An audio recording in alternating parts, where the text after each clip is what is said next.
How's everybody doing today?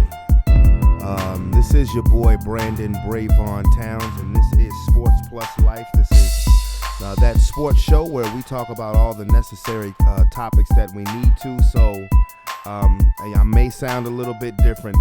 Let's cut the music. Again, allow me to reintroduce myself. My name is Brandon Brevon Towns, and this is Sports Plus Life. If you are a first-time listener, definitely hit that subscription button and become part of the Sports Plus Life family. If you have any questions, comments, or concerns, I will definitely hit you back with those questions, with those comments personally. I promise you that. And I've been going back and forth on how to start this show today. And this is what we're going to start with for today's show. Man. Guys, it's, I can't believe how fast 20 years went by. I mean, this is crazy. This is absolutely crazy. And, to be standing here at center court with you guys, my teammates behind me, and appreciating all this, the journey that we've been on. We've been through our ups and been through our downs. And I think the most important part is that we all stayed together throughout. I grew up a diehard Laker fan. Diehard. I mean, I knew everything about every player that's ever played here. So to be drafted and then traded to this organization and to spend 20 years here, I mean, you can't write something better than this. And I'm more proud of the fact that not about the championships, but about the down years, because we didn't run. We played through all that stuff, and we got our championships, and we did it the right way. And all I can do here is just thank you guys. Thank you guys for all the years of support. Thank you guys for all the motivation. Thank you for all the inspiration. And, what's funny, the thing that had me cracking up all night long was the fact that I go through 20 years of everybody screaming to pass the ball. And on the last night, they're like, don't pass it.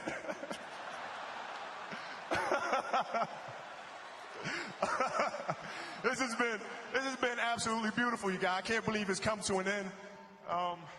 You guys will always be in my heart, and I sincerely appreciate it. No words can describe how I feel about you guys.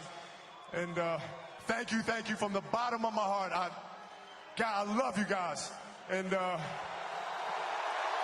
love you guys. And to my family, my wife Vanessa, our daughters Natalia and Gianna, thank you guys for all your sacrifice. For all the hours I spent in the gym working and training. And Vanessa, you holding down the family the way that you have. I can't, there's no way that I can thank you enough for that. So from the bottom of my heart, thank you.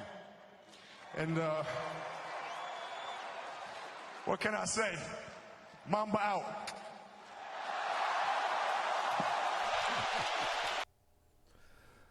That was the speech after Kobe Bryant's last game as a Los Angeles Laker, his last game in the NBA. I'm pretty sure everybody knows that yesterday on January 26, 2020, at around 9:47 a.m. Pacific Standard Time, that there was a helicopter crash in Calabasas, California, with 9 passengers on the helicopter, none of them surviving, and one of the 9 people was Kobe Bryant. And another one of the 9 people was his 13-year-old daughter, Gianna Bryant, as they were on their way to a Little League basketball game, a girls' basketball game that Kobe coaches and that his daughter plays for. This definitely is going to be one of the most toughest shows that I've done. I didn't do one yesterday because we were in tears all day. From time I was actually at my brother Sean's house, who's no stranger to this show, and I was going over there to take my kids to his daughter's birthday party, to my niece's birthday party, because it was her birthday yesterday, her second birthday. And as soon as I got in the house, he said to me, "You don't know? You haven't heard yet?" And he looked at me like he almost didn't believe me that I didn't know, because I came in the house, it was kids there. I came in the house, I dapped him up, and he thought that I was just gonna immediately say something about it. But he said, "You don't know." He said, our guy is gone." And I was like, "What are you talking about?" And he was like, "You don't know?" I was like, "No, I don't know. What are you talking about?" And he was like, "You don't know, B. You don't know." And I was like, "No, dog, I don't know." And his girl said, "If he don't know, Sean, tell him." And that's when he told me. He said, "Kobe Bryant is dead." I said, "No." I said, I said, "Bullshit. I was just on ESPN about 10 minutes ago." I said, Kobe ain't die." And they said, "Look on ESPN right now." And sure enough, as I went on ESPN.com, there it was. And my whole body just got numb. It just got numb. And I told Sean, because he was like, this is messing you up, ain't it? I said, "I'm about to legit cry." This was our guy. I'm a lifelong Lakers fan. And, my first memory of basketball is really my first memory of sports is the purple and gold, Magic with the baby hook at Boston Garden when I'm 3 years old. But, Magic, who had to retire way too soon,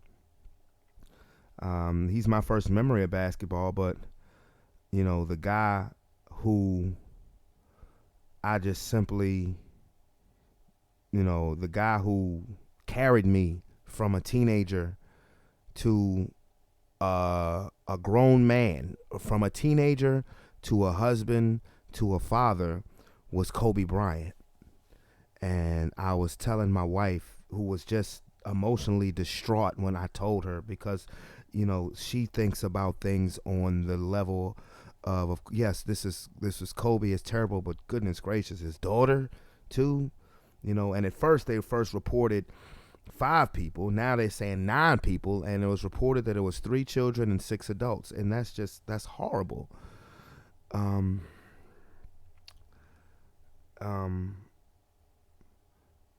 What I was trying to explain to my wife is that Kobe transition. I'm speaking for myself, and I said for people like me and Sean, who, Kobe was drafted by the Los Angeles Lakers when I was 12 years old, or drafted by the Charlotte Hornets and traded to the Los Angeles Lakers the same night.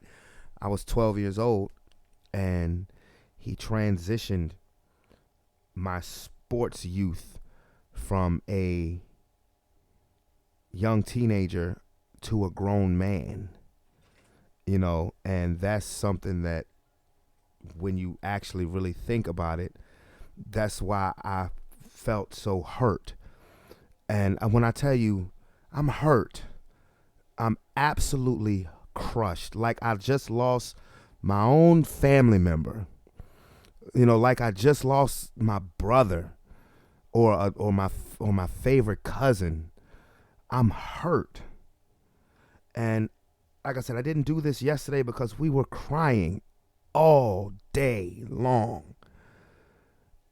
Because you figure, okay, I've watched enough, this is getting too much. But then when you see a different report, or you see a different celebrity, giving their short thoughts and sharing their thoughts and opinions, and you're just like, you can't turn away, because for one, this still doesn't even seem real. Kobe, for me, transitioned my sports love, for my sports love of basketball, from a teenager to a grown man.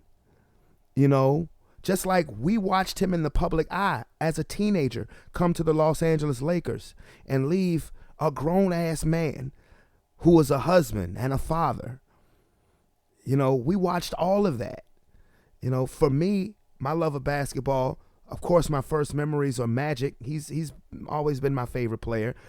But I mean, him and Kobe are neck and neck, and that's just for me personally. But if there was Magic, and then, you know, as a young teenager watching the end of the Jordan era, and after that, here is Kobe, and playing at the end of the Jordan era was Kobe, who just took the baton and just took off with it. And a lot of people don't like to give him credit for that.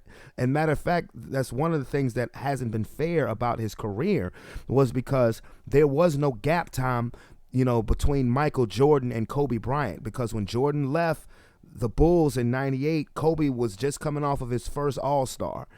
You know, when Jordan left again with the Wizards in 2003, Kobe was a 3-time champion. And it there was no point of a missing time when it comes to Michael Jordan. Now, when people say that the league went down after Michael Jordan left, and that before LeBron James got into the league was down because Michael Jordan left, that is so not true. For one, because who wasn't loving Kobe and Shaq and the Lakers? You know, you either loved them or you hated them, but who wasn't? They were must-see TV every night. Because remember, when Jordan left in 98, the Lakers won the titles from 2000 to 2002. In between that time period, San Antonio won in 99. Michael Jordan came back in 2001. And it was the year the Lakers had won their third straight, the 2001-2002 season.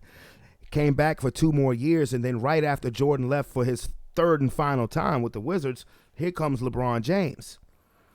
You know, but during that time period, there was a 10-year time period in the NBA, and I don't give a damn what anybody says, where Kobe Bryant was the best basketball player on the planet. And I'm going to be honest with you, the main reason why Kobe Bryant never got the credit that he truly deserved, particularly while he was playing, the only reason why he only won one NBA League MVP was because of the name going across of the jersey. Yes, we all know that the Celtics have the most championships in franchise history, but in modern day basketball, and I'm going to say in modern day basketball, for the last 40 years,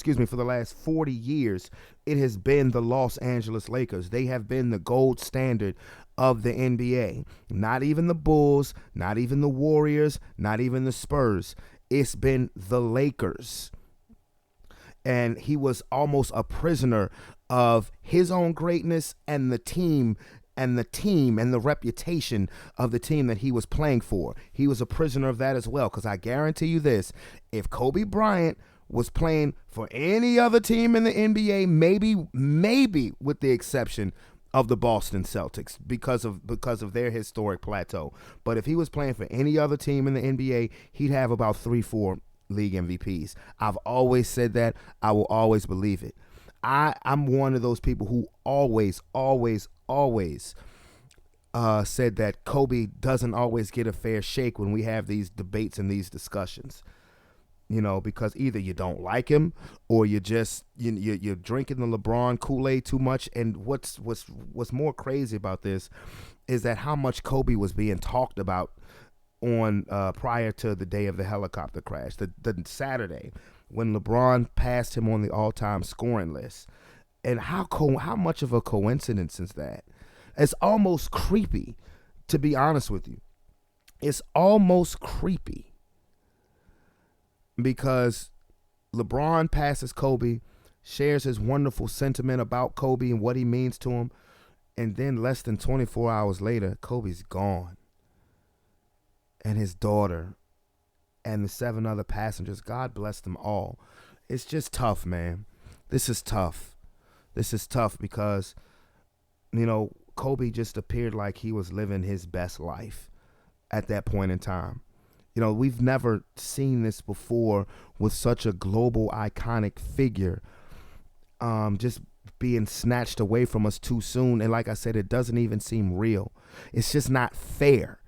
I feel like a little kid who's just having a huge temper tantrum, just screaming. It's not fair, because it's not fair, man.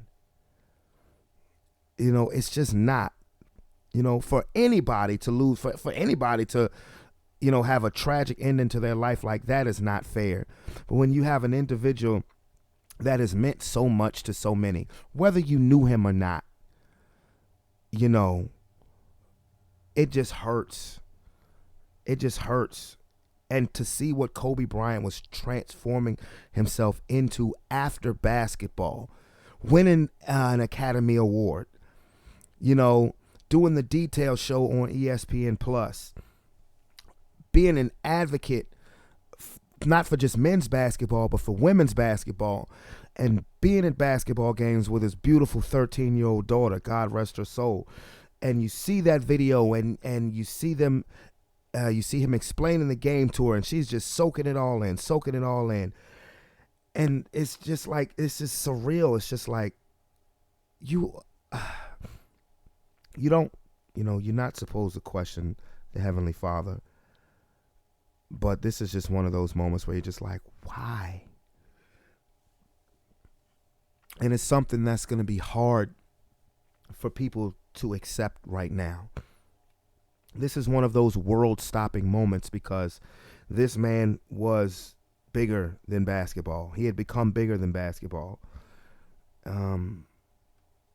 He had just seemed to be so at peace with life and his wonderful family, and just having a fourth daughter not even too long, not even a year ago. It's just not fair. It's just really not fair. And we all lost. This was the type of pain that the world felt when Michael Jackson closed his eyes. This is that type of world-stopping moment when Michael Jackson and Muhammad Ali passed away. And it's funny because so many people would criticize and, chastise Kobe. But it's like, when it takes you dying, particularly such a premature death, for people to give you your just due. Isn't that crazy? But it's just crazy because you were giving him his just due because LeBron James was passing him on the all-time scoring list. Now, I'm going to be honest with you. Had this awful tragedy not happened, and if everybody in the world wishes that it didn't, I would have came on this show today saying, okay, congrats to LeBron, but let's keep this in its proper perspective. This is year 17 for LeBron. If Kobe never rips his hamstring in year 17 of his career, he's the all-time. He would sit today as the NBA's all-time leading scorer. I firmly believe that as well. But he was actually getting, his just due. He was getting so many props from LeBron and from his NBA contemporaries, for being third at that point in time on the all-time NBA scoring list. And it was a great thing to see them acknowledging and recognizing how great of a person that Kobe Bryant was on the basketball court. And then less than 25 hours later, it's just insane. Like I said, it's just not right. It just does not seem right. It just doesn't seem fair. There's just a hole inside of my soul right now. There's a hole in my heart. And I know that so many people can share my sentiment. You're talking about one of the greatest basketball players to ever walk on the hardwood, a 5-time champion, a 2-time finals MVP, an MVP, an 18-time All-Star, a 4-time All-Star Game MVP, an 11-time All-NBA first team member, 2-time All-NBA second team, 2-time All-NBA third team, a 9-time All-NBA first team defense, a 9-time All-Defensive NBA first team, a 3-time NBA All-Defensive Second Team, a 2-time NBA scoring champion, and also a 2-time Olympic gold medalist. I mean, what else can you say? The list goes on and on as far as his resume on the basketball court. I mean, his resume goes up against anybody's resume who ever laced him up and ever went on the basketball court. But that doesn't even include the stuff that he did off the court, being a Hollywood business mogul. you know, launching things like the Body Armor sports drink. And that's in conjunction with the Coca-Cola company, where he got the $200 million bag a couple of years ago. I mean, let's not forget that. We were like, whoa, Kobe is doing his thing behind the scenes. And then being an Academy Award winner, he won an Oscar for Dear Basketball. And if you've ever watched Dear Basketball, you realize how dope that is. And if you've never watched Dear Basketball, go watch it. It's just a little short animated film. It's not long, but it commemorates his career. And the man was just something special. And also, incidentally, the NBA has postponed tomorrow night's game. It was an anticipated game, but between the Lakers and the Clippers, and for obvious reasons, it would have been the Lakers game. It would be the first game that the Lakers have played since this tragedy with Kobe Bryant. And so the NBA has postponed Lakers Clippers 3. And I definitely understand why. I don't think they should have played yesterday. I think they should have postponed all of the games. Now, the NBA hasn't postponed games since the assassination of John F. Kennedy. And I can kind of understand particularly why the Raptors and the Spurs continued on with their game, because the news broke maybe about 30 minutes before tip-off, so you already had fans in the stadium, players warming up. I kind of get that. But I do think that the NBA should have postponed the rest of the games yesterday. But what the players and the teams did was very classy. Each team taking a 24-second shot clock violation in honor of Kobe Bryant, who was number 24, and Trae Young taking an 8-second backcourt violation, and also coming out in the number 8 for Kobe Bryant. Madison Square Garden did it real nice for Kobe, as he put on shows in the Garden, a la Michael Jordan when he came to New York. Kobe had a flair for the dramatic. He loved the big stage. But I definitely understand why tomorrow night's game between the Lakers and the Clippers have been postponed. But like I said, even though they went on with the games yesterday, the NBA teams showed class. It was just, Mike Green said it best when he was commentating the Knicks game last night. When he said, flat out, I don't feel like commentating, because I know the players don't feel like playing. It's just a sad day. I couldn't have echoed those sentiments better myself.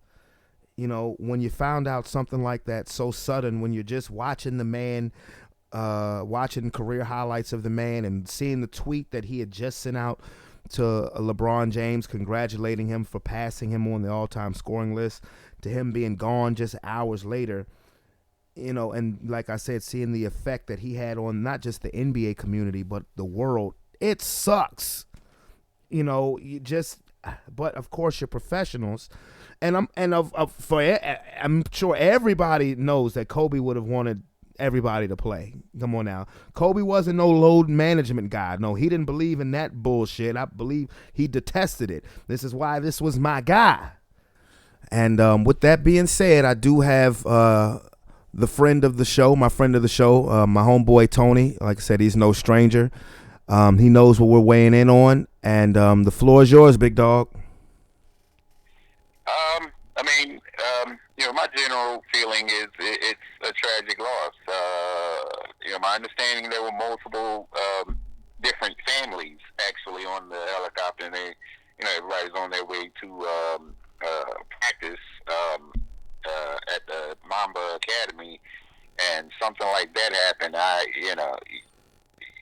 people have money, but all that ceases to matter when stuff like that happens, because it shows you the money really, it couldn't save you. Whatever's going to happen is going to happen. But Kobe left his own legacy, and those that were affected by his legacy. I saw various posts on Facebook. Some mourning, some indifferent. There were one or two that were negative because of things that have transpired with Kobe in the past. But again, in a situation like that, these things don't matter. Somebody lost their life. Wife lost her husband, lost a child. It's just a tragedy. It is, and it's like, I know this is the first time in my generation that I've ever seen an iconic figure, like Kobe, just lost at such a young age. Now, even though he wasn't playing anymore, but he had transitioned his life after basketball so smoothly, where he was doing big things, and he was, he was becoming, well, he already was this beloved figure, around the world. And I know we lost Michael Jackson, but what I said earlier on the show, Tony, was that this is the same type of pain that I think the world feels like when we lost Michael Jackson, because he was getting ready to do the This Is It tour, and then all of a sudden he's gone. Kobe, we were just giving Kobe so much praise and accolade just the night before, because LeBron was about to pass him on the all-time scoring list. So his name was fresh in your head, but not for him being sick or being on life support or being 80 years old or anything like that. It's him sending out a tweet and congratulating LeBron, and then less than 24 hours later, he's gone. And it's just like, this is the first time in my generation that I've seen something like this. And even though today, they were talking about the guys like the Thurman Munson and Rocky Marciano, all life is precious. But as far as the amount of people that they were able to touch and their notoriety, like Kobe was like top dog, compared to those other names, which were, all tragic in itself. But I mean, this hurts, man. I mean, what's crazy is when you text me yesterday, didn't even look at it. I had just got to my brother's house for his daughter's birthday, and then he told me, and then I looked at the phone, and I went to ESPN, and sure enough, I saw it, and then I saw I was missing a couple of texts, and yours was the first one that popped up, because I was driving when you texted me. And I was like, because you saw it was a couple hours later when I hit you back, I was just like, I'm heartbroken. Because I am, man. I'm hurt, man. I feel like I lost a family member. I think millions of people feel like that they lost a family member when you watch a guy grow up, in the limelight, because that's pretty much what it was. We watched Kobe as a 17-year-old kid for almost the last 25 years grow up in the limelight.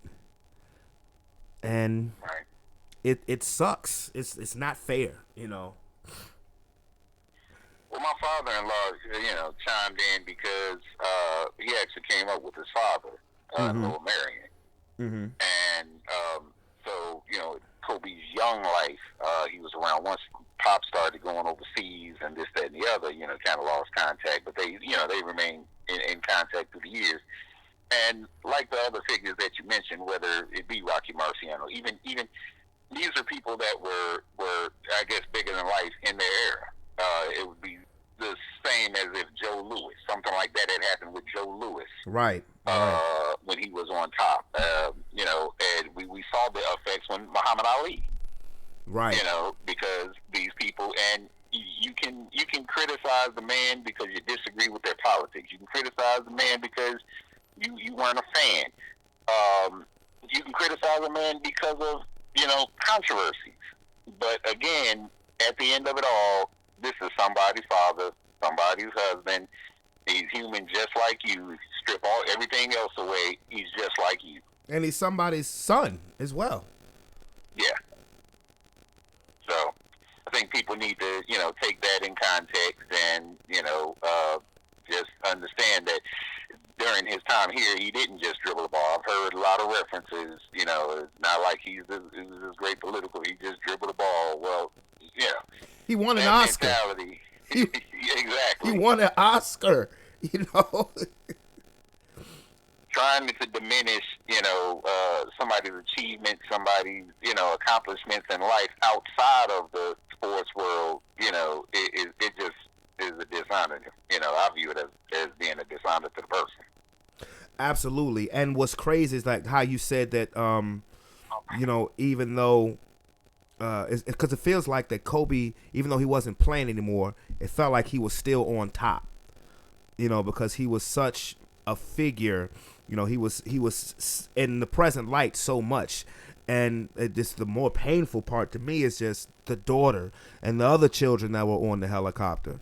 That just is heartbreaking, man. And they keep showing the footage of them at the Nets game and him just breaking down the game, and she's just soaking it all up, not taking it from Kobe Bryant, the all-time greatest Lakers scorer or the future Hall of Famer, but Kobe Bryant, her dad. And I think that Kobe, honestly, I think that Kobe was following in the past. It's a Laker thing that different eras, they have won in different eras, and seemingly in every major era that once they leave the game, they become, something else. Whether it's Jerry West in the basketball sense, business basketball sense, or Kareem, philanthropy, and you could say that Magic's meant something to everything. Yeah. But these people never really lead they never really lead the limelight. They never really lead they're always, around in something. And usually, it is positive. But, it is what it is. Yeah, I think another one. While we're on the subject of we'll finish talking about Kobe, but we have to talk about the Los Angeles Lakers.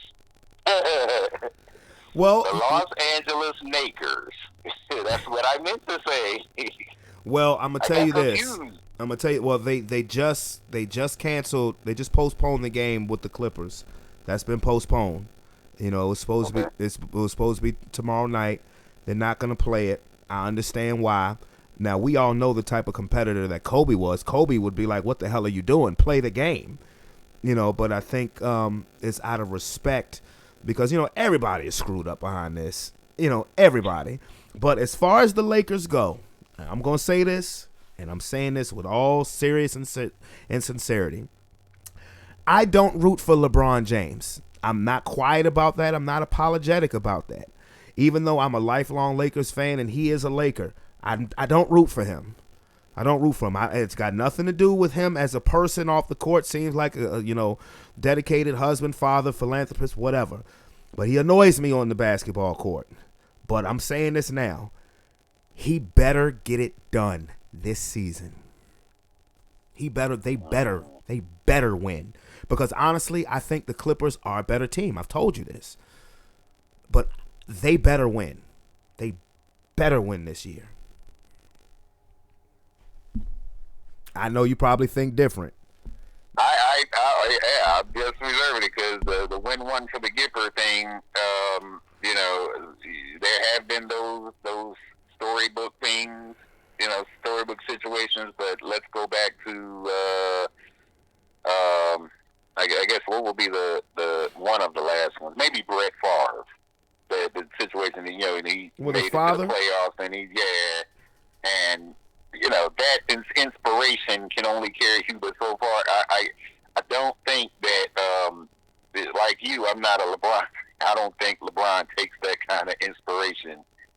I think LeBron is either self-inspired or inspired, not at all. I don't think the people at Cleveland desiring a championship, I don't think any of that inspired him to be any better on any given night. Well, what I think the Lakers are going to have to do, and you'd be surprised how this stuff, affects. You mean the Lakers? Why do you keep calling them Lakers? They're the Lakers. I'm a Lakers fan, and I'm going to call them the Lakers. No, but they're the Lakers. We got to talk about that. We got to talk about journalists that are openly calling Blackbeard niggas. Los Angeles niggas. You heard that, right? What? Oh, you didn't hear that? Uh-uh. So CNN was broadcasting. No, it was MSNBC. Excuse me, was broadcasting. The situation with Kobe, and they had their field operative out in Los Angeles County, and she was live, and she said, and it sounds awfully a lot like the Los Angeles niggers. Google it. I will. It will come up immediately. It was everywhere, and everyone, even 50 Cent is on Twitter. There's a whole lot of celebrities on Twitter demanding she be fired, like immediately. She said she meant to say the Nakers. She was confused with the Knicks, but when you listen to it closely, it's awfully more closer to nigger than Naker. And what would make you be thinking of the Knicks when you're talking about Kobe Bryant, the Lakers? Anyway. Right. Hold on, I'm trying to Google this now. Wow. Oh, the MSNBC anchor denies saying slur during Kobe Bryant. Oh. I mean, there's plenty of audio. You'll listen to the audio and you'll hear what pretty much everybody else heard. I can't see it unless she got some kind of strange Australian accent. There's something which she doesn't because she's American. But yeah. That's no, I didn't. That's a first for me. Yeah, you just broke some news to me. Wow. Okay. Yeah. It's an asshole in every bunch. Okay. Yeah, I figured you'd be on top of that. Stephen A. had his chime in on it, and this was yesterday. Yeah. It was yesterday morning as they were announcing, what was going on, and at that point they hadn't announced that Kobe and his daughter, they said, believed to be on it. And that's what she was because like I said, I was behind the 8 ball, as far as when the news dropped, but because as soon as I found out, I just pretty much just went to ESPN where they were just, talking about Kobe, and as the day went along, they were like, yeah, and his daughter was on there. Because remember, at first they said 5 people, then they changed it to 7, then they changed it to 9. So, so that one slipped through the cracks. Oh, that's crazy. Yeah, that was a huge thing and a huge slip. If it was a slip, I don't know, but you can't clean that up. You're on live TV, and you can't clean. Everybody heard what they heard. Yeah, why are you talking about if you're talking about, what did the Knicks have to do with anything? That's what everyone wanted to know later on when she issued that statement, said she got confused between the Knicks and the Nakers is what she said, Nakers. But when you listen to it closely, it does not sound like Nakers.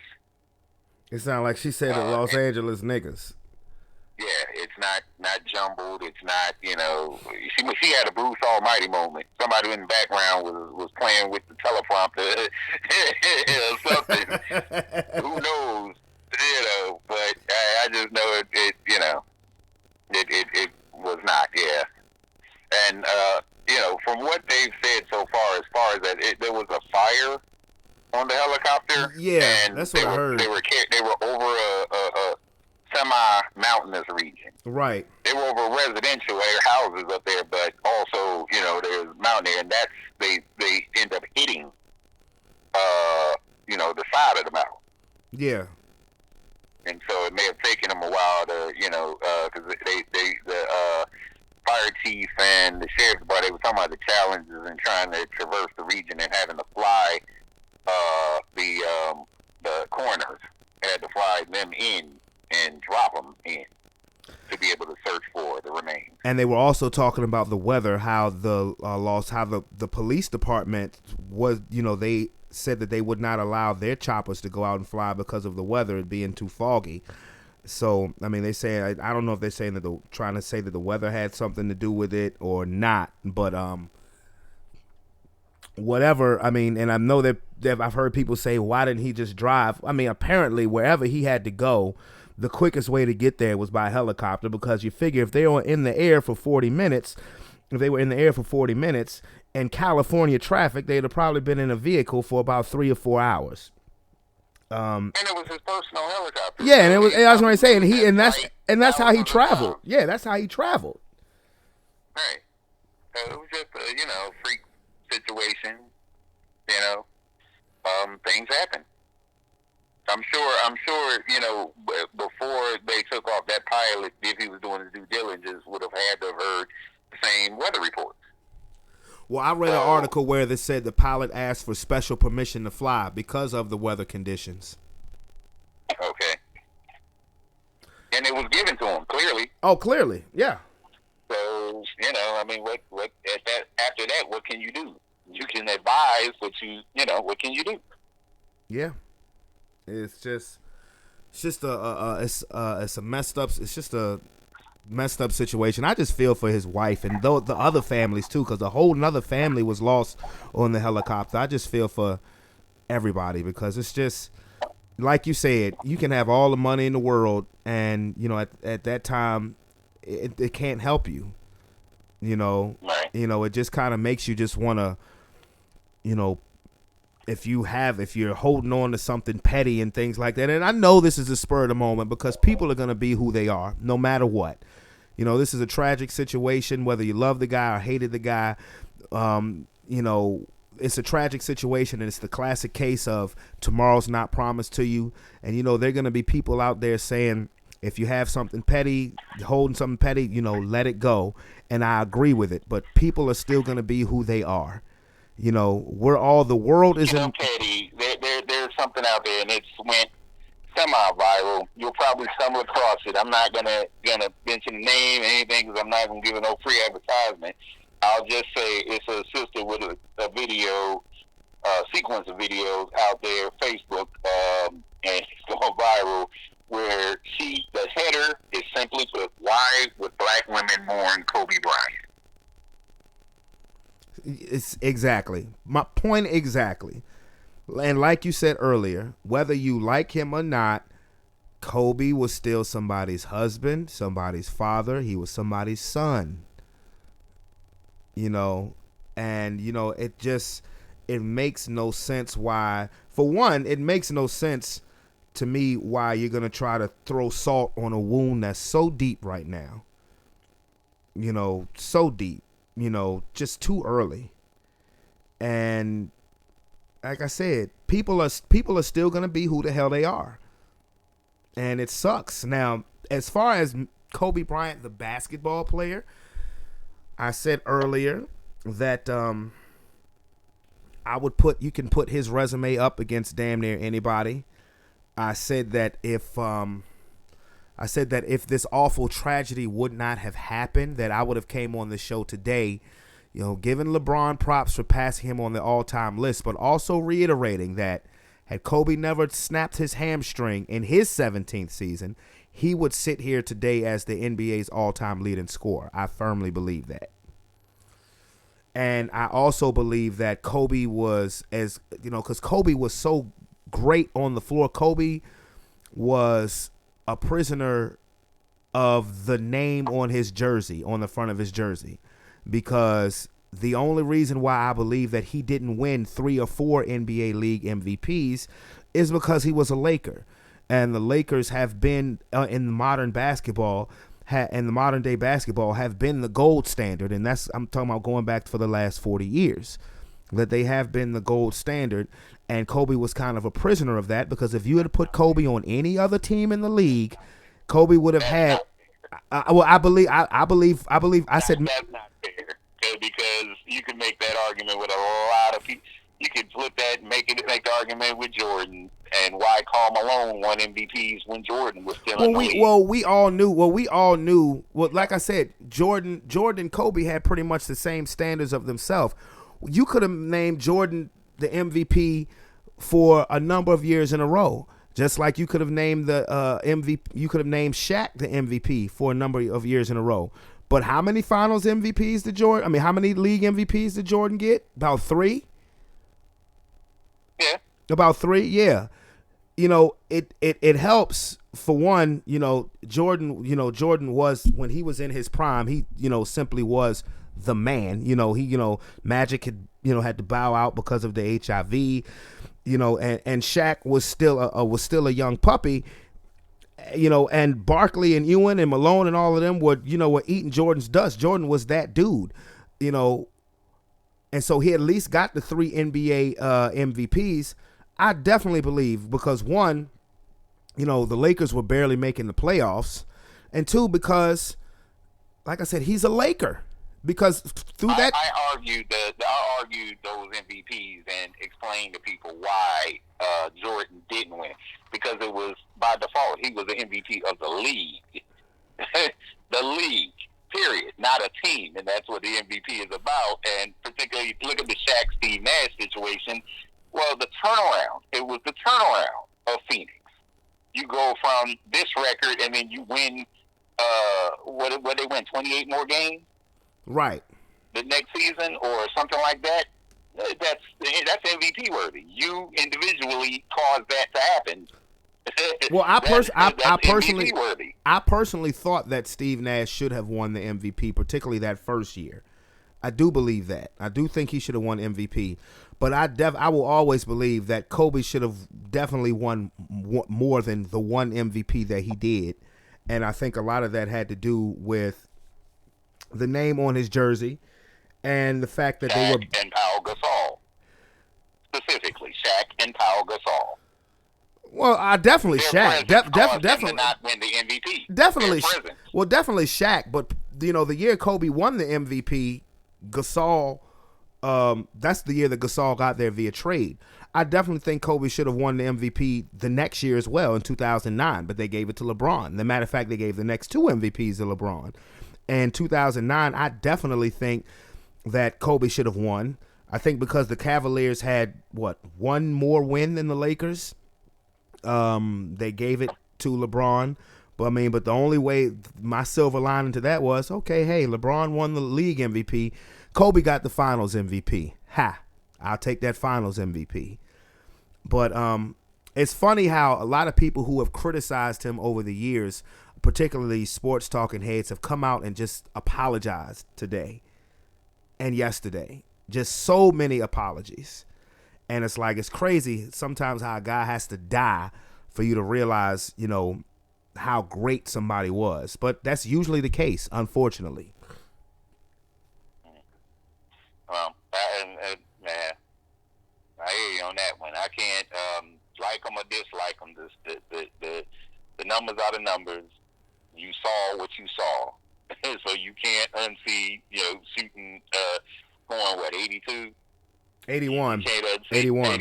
Yeah. You can't unsee these things and act like they didn't matter, because clearly they did. And this is what a lot of people don't understand when it comes to those debates as far as who's better, Kobe or LeBron or Jordan and things like that. And they saying, well, hey, see, LeBron was a better scorer than Kobe. And I'm like, no, he wasn't. Everybody knows that. But you have to understand that for Kobe to finish his NBA career, the third all-time leading scorer in the history of basketball, you look at the names who are around that list. Kareem number 1, Malone. Here's the asterisk. I'm gonna give you the asterisk. I know the list. I'm gonna give you the asterisk that the argument that will be made. Look at the time played. That's always, because they tried to diminish Kareem with that. He played 20 years. No. That's not where I was going with that. That's not where I was going with that. Okay. No. Because Malone played like 21, 22 years. No, that's not where I was going with that.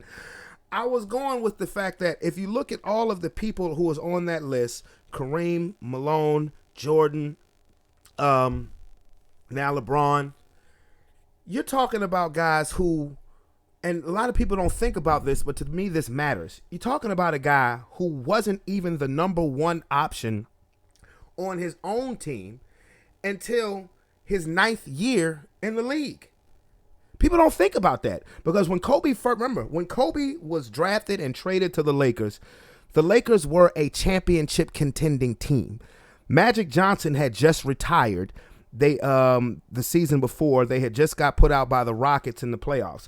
But they still had Nick Van Exel, Eddie Jones, Eldon Campbell, and they had just signed Shaq. Cedric Ceballos, which they later traded for Robert Horry, one of the great trades in Laker history. But the Lakers were a championship-ready team.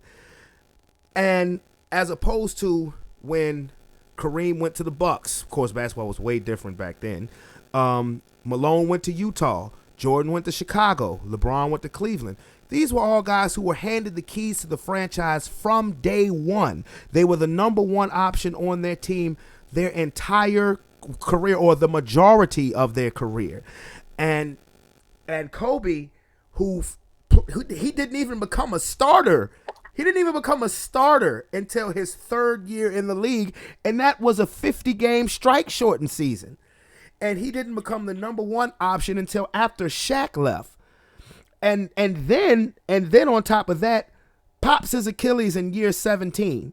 So you're really looking at a guy who was the number one option at his peak for about 9 seasons out of a possible 20, because we know Kobe was not Kobe once he came back after that Achilles tear. But you have got even 12. Make it 12, not 9, because the years with Shaq, they were 1A and 1B. Well, it depends. Well, 1A and 1B. It depends on which years you're talking about. Now, if you're talking about the 3 championship years, I mean, you could make that argument, but I mean, the first championship, he only averaged 22 points a game. Now, the year that they beat the Sixers, yeah, he averaged 28 in the regular season, and then he averaged 25 the third championship year. So, I mean, like I said, it just depends on what you're talking about. But I mean, I've even watched the documentaries where the offense still ran through Shaq. You know, the triangle offense still ran through Shaq. It wasn't Kobe's team. You know, Kobe wasn't the man. Like I said, those other guys were handed the keys to the franchise from day one. Kobe really didn't get the keys handed to him until 2004 after Shaq left. And for all of that, for him to finish number 3. I'm going to contradict you on one thing. Mm-hmm. I'm going to contradict you. Outside of his first 2 seasons, Kobe Bryant averaged 37 minutes a game every year. Outside of season number 1 and 2. First season, it was only 15 minutes. Second season, he jumped up to 27 minutes a game. After that, it was 37 or more every game. Yeah, I mean, but just because you're playing 37 minutes a game doesn't mean that doesn't mean that the offense is running for you, and doesn't mean that you're getting the keys handed to you, that they're handing you the keys to the franchise. Up until I mean, because that was widely known. Like, we knew it was widely known as Shaq, but it was widely known. I can't go with you there either. Outside of the first 2 seasons, Kobe Bryant never took under 17 shots a game. But after those first 2 seasons, he averaged at least 17, and then once he hit 2000, he never averaged under 20, 21 shots a game. But we all know, and you know this as well, that was widely regarded as Shaq's teams, particularly through the 3 straight championships. I get that it was Shaq's team. I was just simply saying, when I said 1A and 1B, the offensive opportunities that he had was there. You know, they were clearly there. Whether Shaq was there or not, he had that's 20 shots a game. You know, that's a lot of shots. Now that's not even counting the foul line, because Kobe spent a lot of time at the foul line. Well, he wasn't. Yeah, he should be averaging 25, 30 points a game. Well, yeah, he wasn't. After that, he wasn't. James Harden in it. James Harden doing the James Harden at the line.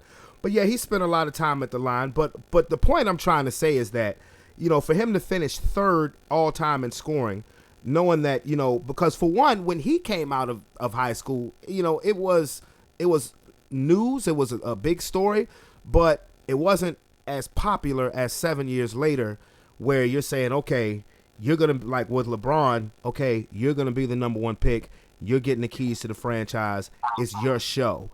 Kobe actually did have to go through some growing pains. He actually did have to wait his turn.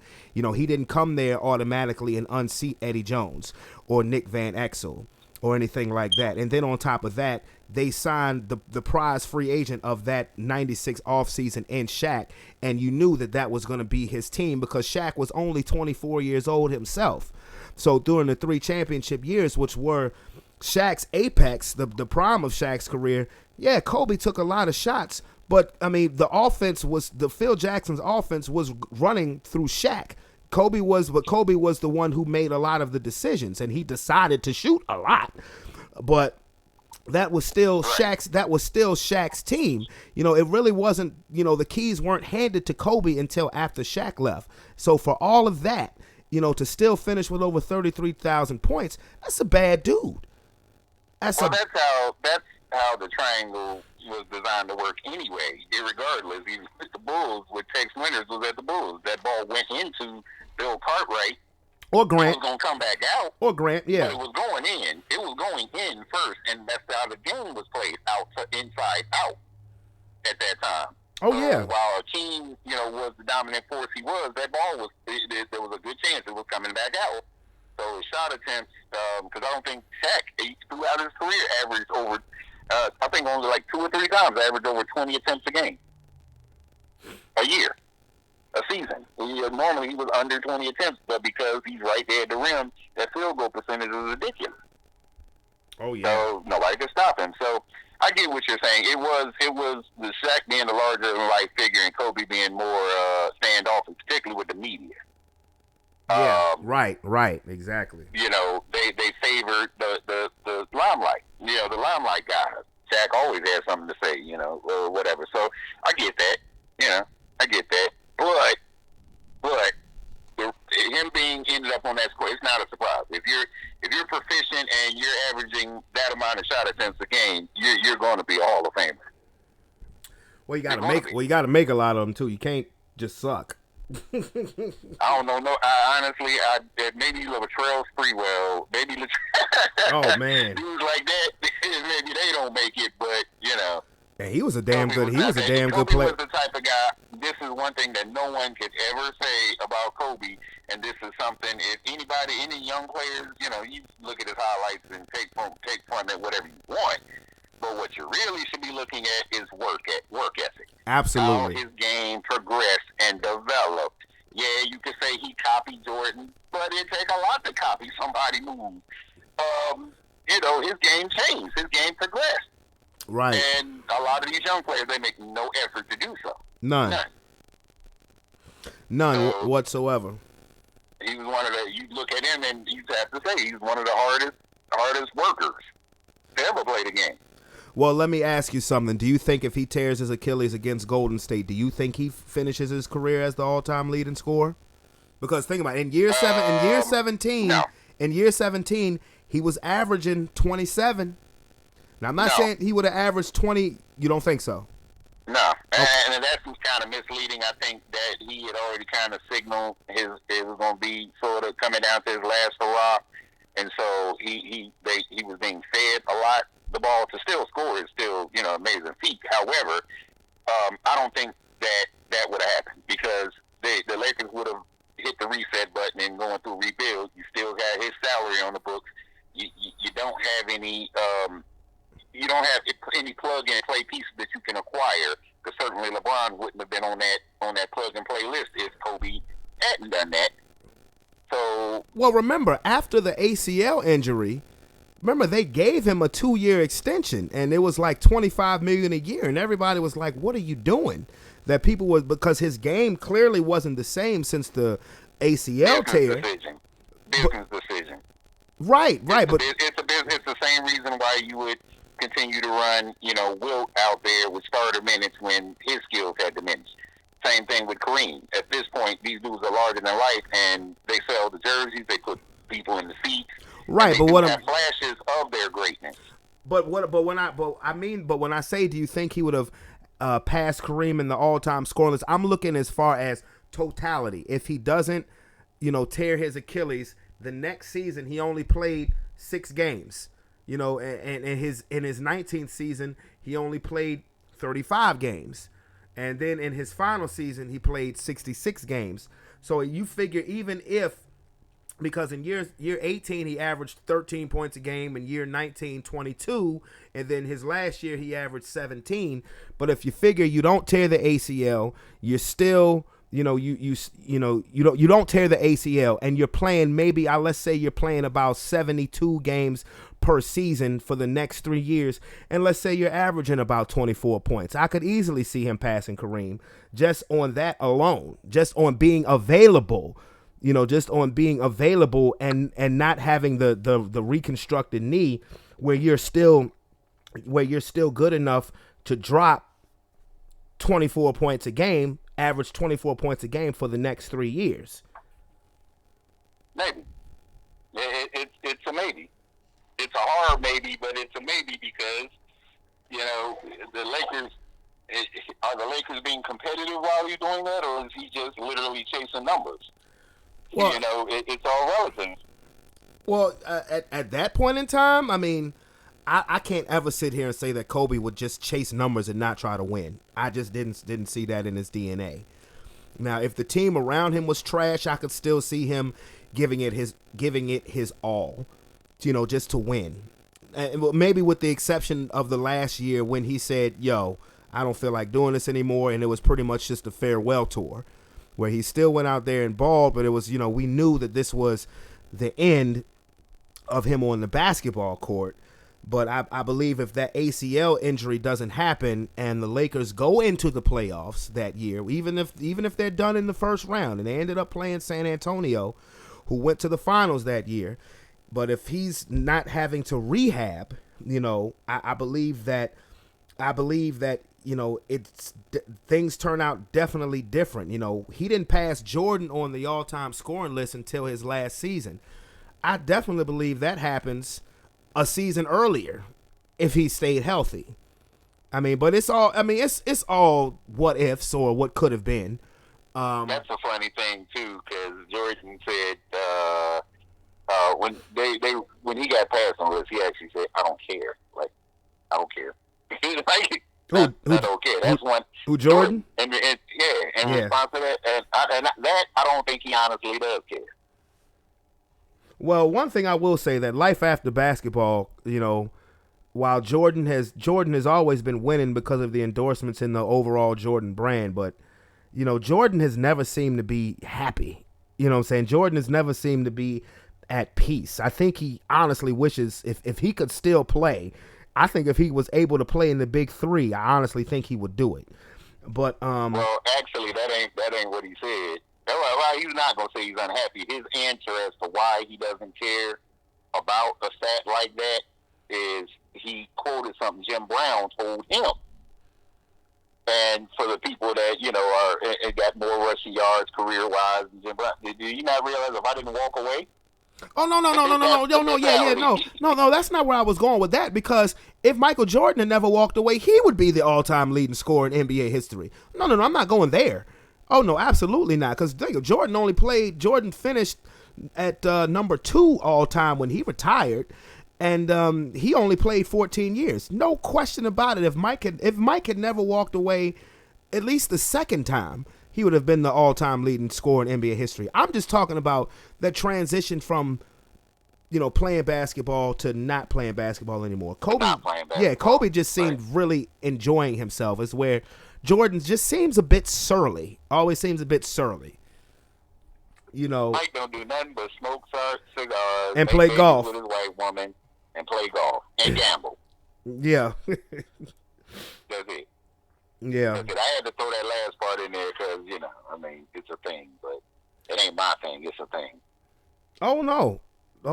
Absolutely. Absolutely. Well, I've definitely appreciated having you, and this has pretty much been a show of reflection. The next podcast I do, which will probably be later on this week, I'm going to talk some Super Bowl talk.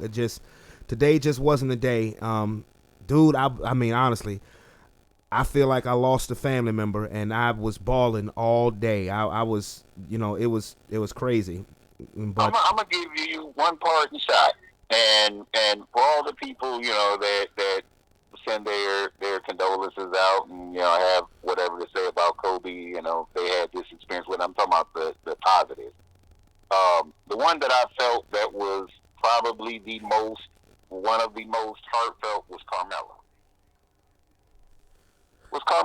Yes, Carmelo looked heartbroken. I would say Dwayne Wade too. Yeah.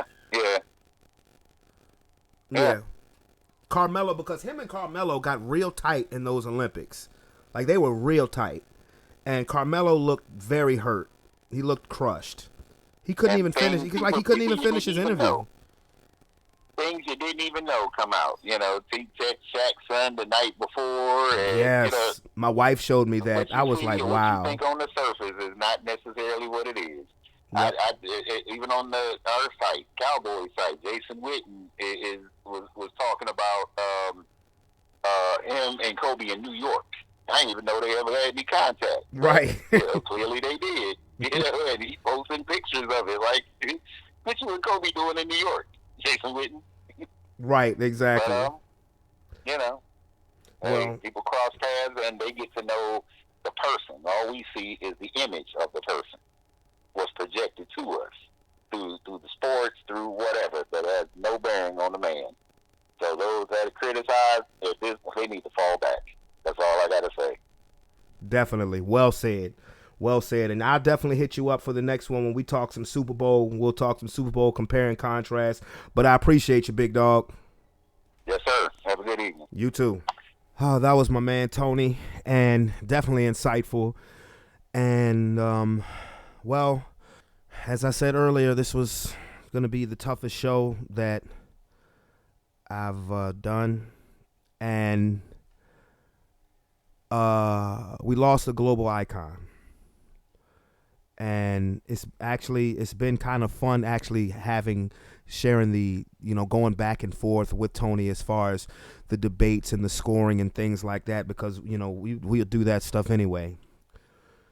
But Kobe, I know I never met you, but I love you. You were a big part of my life. You were a big part of my life growing up. You've been a big part of my life since I've become a husband and a father myself. God bless you. May you rest in peace. May your beautiful daughter rest in peace.